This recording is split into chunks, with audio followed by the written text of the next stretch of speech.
It is truly an honor and a privilege to be invited here today on the occasion of the graduation day of this most prestigious institution. My congratulations, therefore, to all of you, graduates, and all my good wishes to you for the future. During the interactions with Mrs. Ambani on the protocol of today's function, I noticed that, and also while she was giving her speech, that she always referred to the students as her children, which led me to think that the child is the dream of its parent, a dream that the parent lives. If you want to learn how to live your dream, just watch your parents, see how it works for them. Well, that's how it works for all of us. With caring, with passion, with resolve, with commitment, and with determination. That's the easy part. The tough one comes later. The tough part is when you and your dream cannot be distinguished. When you become the dream of not just your parents or yourself, but a point in the journey where you become the dream of a nation, when you become the dream of the choices you made, when your vision echoes in millions of resonating voices across the world, from where there is no looking back, you are the dream. Today, as you stand on this formative threshold from where you look forward to making those dreams come alive, your parents look upon you with prayers, your teachers look up to you with pride, and the nation looks up to you with hope. That is the strength, the power of a dream. And today it is yours. Grab it with all your courage and make it happen. There can be times when it will be or feel impossible to perform. It may feel like a fairy tale. No one said that life is easy. But never be shaken by its adversities. A dream, a vision is not an intangible, unreal, imaginary piece of fiction. A dream has hands, it has feet, it has a body. Your hands, your feet, your body. The dream is you, and you are the dream. May the two always remain united in spirit. And if that means a struggle, if that means a fight to finish, so be it. It's not about winning or losing. It's about living a life. If I had been a sportsman, a boxer, athlete, hockey player, cricketer, if I had joined the army, the navy, and the air force, if I had been anything else other than an actor, my parents would still have been happy because I was their dream, no matter what I myself was dreaming to be. Gandhiji said, and the speaker here, the head boys talked about change. He said, be the change that you wish to see in the world. If I were to add my feelings to it, I'd say, be the dream that you wish to see in the world. So,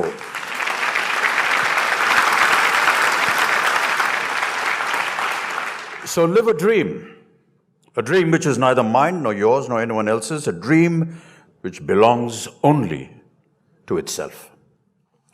What you bring to the world are the blessings of your parents, learnings of your teachers, and your dreams. They are precious. Do not trade them for anything in the world.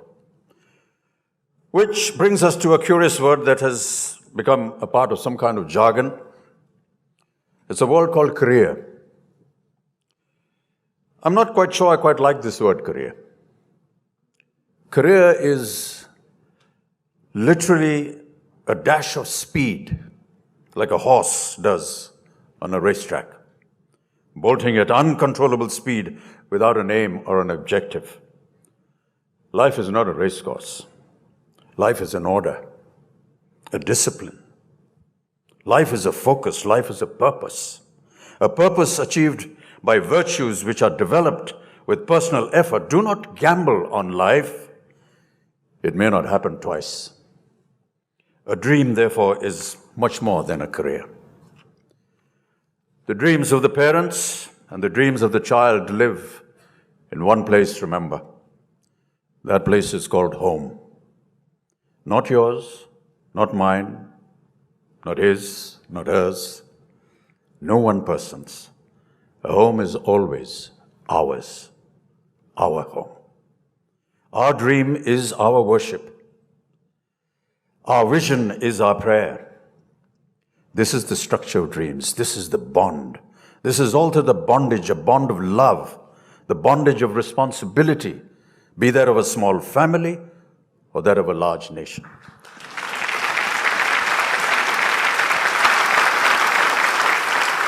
We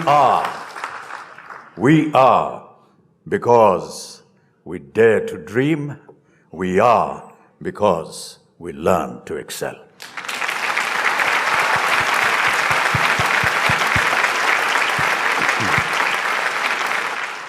Chances are very strong that I could have been in cinema or in any other creative aspect of life without a grounding in education. Education which is in consonance with the belief that what sculpture is to a block of marble, education is to the human soul. We shouldn't aspire towards a graduation degree merely because of peer or parental pressure. And I say this with all due respect. We should aspire to become graduates because we feel the need to be complete with the advantage of formal education. Remember always in life, whatever is good to know is difficult to learn. The education of the greatest value that I received in my school, which was Sherwood College up in the hills in Nainital, was how to be a human being, or what we call in shorthand, character. And I don't mean the ones that I play in my films. Admittedly, I had the benefit of inspirational parentage, but Sherwood taught me to live in dignity with my peers, live in a community, and live well with myself in the world at large in consequence. Living together, working sportively, I learned a sense of fellowship. So well put in my school motto, which was in Latin, Meriat quisque palmam. Let each one merit their own prize. Let each one merit their own prize. I've always believed that one must harness the power of dignity through training. Training of the mind, the body, and the spirit. Another word for this training is called discipline. I didn't always like to agree with the routine of boarding school and the rules, but afterwards I can tell you, I really appreciated the fact that had it not been for its initially imposed regimen, I could not have learned to harness the power of my own dignity for myself. The boxing ring in my school was a compulsory activity. Everybody in school had to enter the boxing ring and fight. It's now probably a long abolished practice because of its barbaric practice. But to me, it was a great tutor in this regard. You will have any amount of support from outside the ropes, but inside, you're on your own.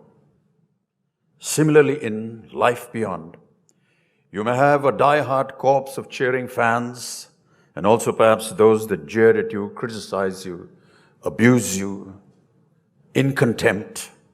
But at the end of the day, you must engage life alone. The greatest prize in life is not the recognition of worldly success. The prize that best crowns the human being is that of the possession of good character. It is a strenuous prize. It must be re-won. It is also a certainty of mind that there is many a day where I shall fail that prize myself, not for want of trying, but it is the most worthy prize of all. And without its effort, all material success and fame is sheer emptiness. To discover the value of one's own dignity is also to discover the value in the dignity of others. And through that, the dignity of a community. The right to education is a fundamental right, a fundamental human right, a fundamental dignity. To pursue the aim of education for all is therefore a duty of states. But it is not just a duty for the state, it's a duty for every one of us to uphold fundamental human rights, not just our own, but for all. Yet, as you know, ladies and gentlemen, here in India, basic literacy is still below the threshold level of 75%. Literacy, being able to read and write, is always more than the sum of its parts because of what it opens up for people. Literacy ends up being a kind of metaphor. As soon as one can read and write, one becomes a member of a much larger community than would be otherwise possible. A community that also extends into the past and into the future.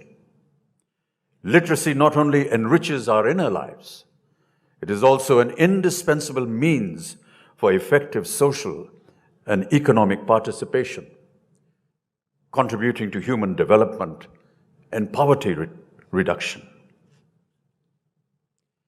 Not being able to read is a human poverty. Not being able to read is an inhuman poverty. Not being able to read deprives the human of the right to live in our collectivity. Not being able to read is a loss of freedom. That a third of our population is deprived of this freedom deprives us all of our freedom. A good education is the most valuable thing that a human being can possess. It is our greatest wealth, individually and collectively. In the world beyond these walls, fortunes will come and go, money will come and go, but a good education can never be taken away once it has been possessed. Academic achievement is not enough. The kind of knowledge gained through a good education is more than just the acquisition of information. Knowledge is learning what to do with all that information. That is the role of good character. And learning what to do with knowledge is the path to wisdom.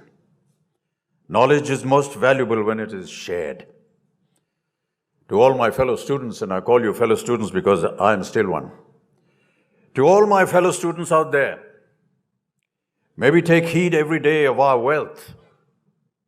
Hunger for it, strive for it, nurture it, but above all, share in it, for then it manifolds multifoldedly. We share it through reading, surfing, listening, talking, debating, exploring with each other about what is good and bad in what we do, say, and believe. May we all here today persevere according to our own individual, invaluable and singular talents for a bright and better future. Myriad quisque palmam. Let each one merit his prize. Dare to dream, learn to excel.